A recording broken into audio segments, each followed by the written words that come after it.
Eu acabei de atender um caso agora que é cada vez mais frequente esse quadro, que é o caso da criança que é magrinha e está com colesterol alterado, tá?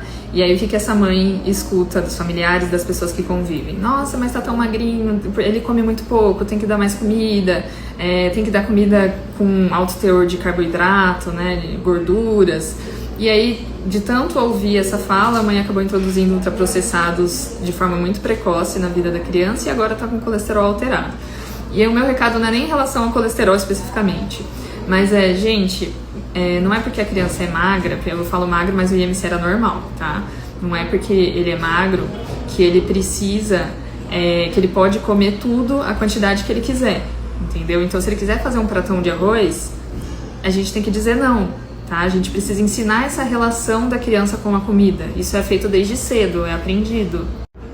E aí o que me preocupa é qual que é a relação que essa criança está criando em relação à comida, né? Será que ela entende o que é fome de verdade, o que é só às vezes vontade de comer, o que é ansiedade, né?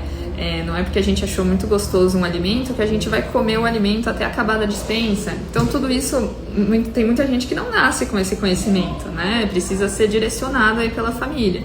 Então pensar que a porção de comida para criança é sempre menor do que a de um adulto, ele não precisa de tantas calorias. Então mesmo que seja, que ele queira repetir muitas vezes um alimento que seja saudável, que essa é uma queixa que eu sempre ouço também no consultório. Mas ele gosta muito de fruta e ele quer comer 2 mangas direto, uma atrás da outra, depois do almoço.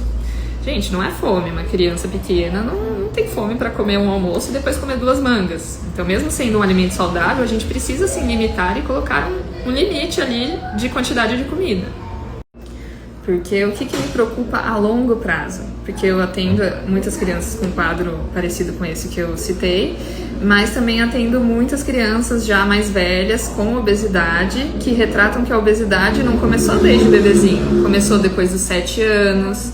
Então, doutora, ele era muito magrinho e aí depois dos 7 anos que começou a engordar. Então, eu vejo muito esse depois, entendeu? Então, não é porque tá magrinho hoje que é a genética dele e que isso não será mudado a longo prazo. Não, se a gente estimular a criança a ter um hábito, uma relação com a comida ruim, então tendendo à compulsividade, a longo prazo esse excesso de calorias vai gerar um ganho de peso, né? É algo esperado. Então é muito importante a gente ter essa consciência da nossa relação com a comida.